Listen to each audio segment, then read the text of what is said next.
classic fairy tale by Brothers Grimm. Now, a fun fact about me is that growing up, I was obsessed with Snow White's glass coffin. I used to take my mom's glass butter dish and go play Snow White in the woods with my dolls. And I would, put my little Snow White doll in the butter dish and then have all my other toys line up to come say goodbye to her. Although I don't think, as a kid, I really understood that it was a coffin. I knew that she woke up at the end, so I just thought they put her in this cool display for the prince to find her, which I guess is kind of what happened, but all that to say, it was a little odd that I was the most obsessed with our glass coffin. Anyways, let's read this story.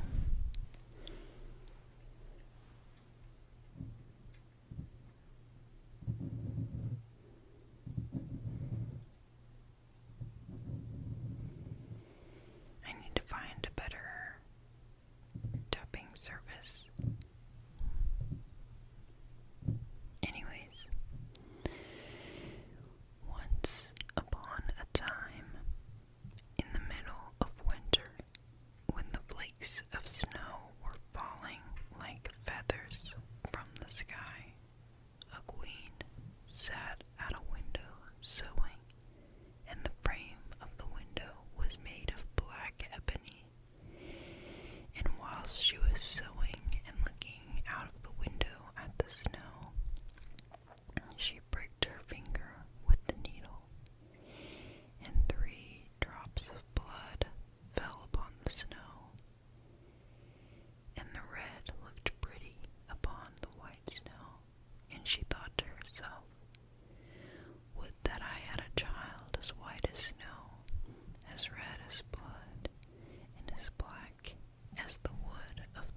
was shocked and turned yellow and green with envy.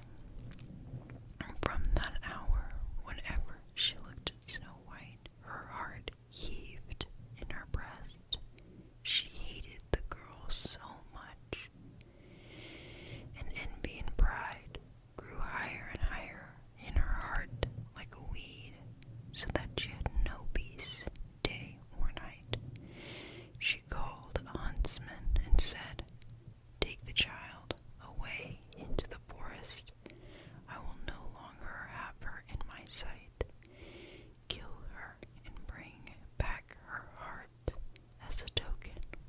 The huntsman obeyed and took her away, but when he had drawn his knife and was about to pierce Snow White's innocent heart, she began to weep and said, "Ah, dear huntsman, leave me my life.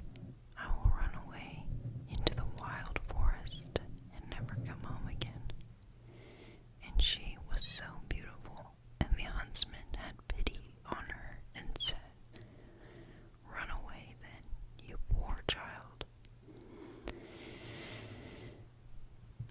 The wild beasts will soon have devoured you," thought he, and yet it seemed as if a stone had been rolled from his heart, since it was no longer needful for him to kill her. And as a young boar just then came running by, he stabbed it and cut out its heart and took it to the queen as proof that the child was dead. The cook had to salt this, and the wicked queen ate it and thought she had eaten the heart of Snow White. But now the poor child was all alone in the great forest, and was so terrified that she looked at every leaf of every tree and did not know what to do. Then she began to run, and ran over sharp stones and through thorns, and the wild beasts ran past her, but did her no harm. She ran as long as her feet would go until it was almost evening. Then she saw a little cottage. She ran as long as her feet would go until it was almost evening. Then she saw a little cottage and went into it to rest herself. Everything in the cottage was small, but neater and cleaner than can be told. There was a table on which was a white cover, and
Little Snow White looked out of the window and called out, "Good day, my good woman, what have you to sell?" "Good things, pretty things," she answered, "stay laces of all colors," and she pulled out one which was woven of bright-colored silk.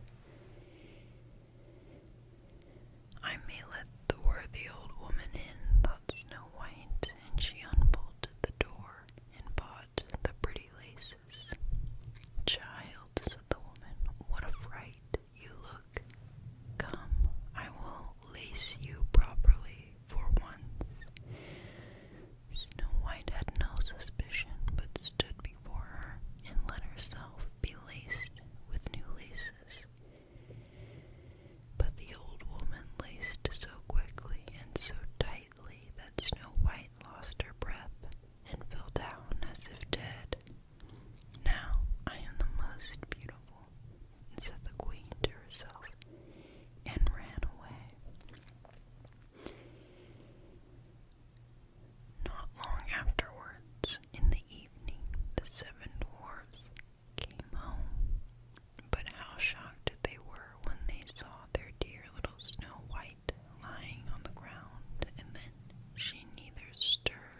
piece of it must surely die.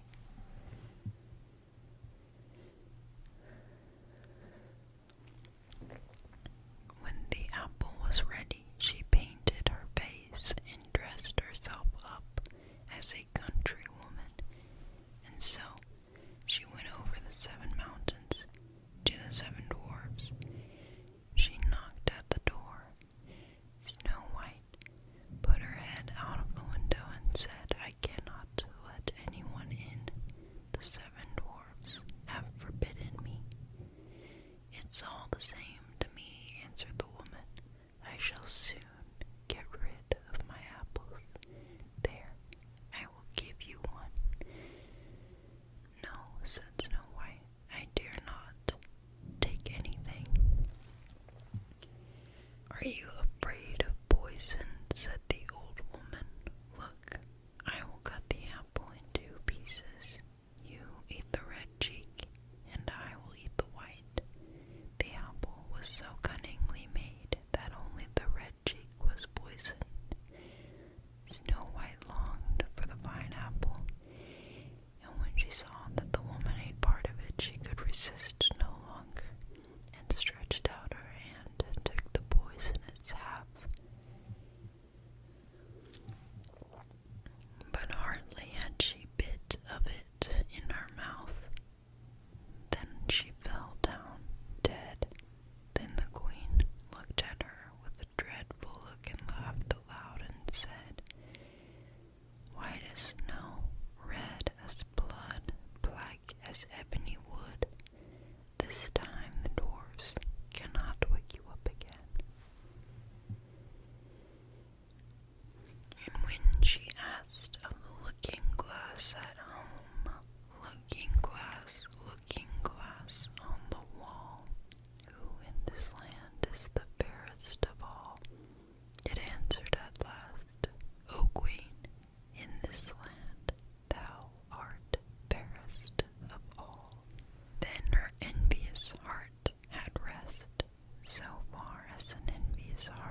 she was forced to put on the red hot shoes and dance until she dropped down dead.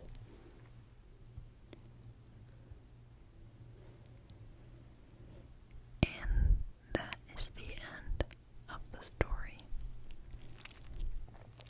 It's a little bit different than the Disney version we are all used to. A lot of these old fairy tales are actually a little bit more violent and scary than the versions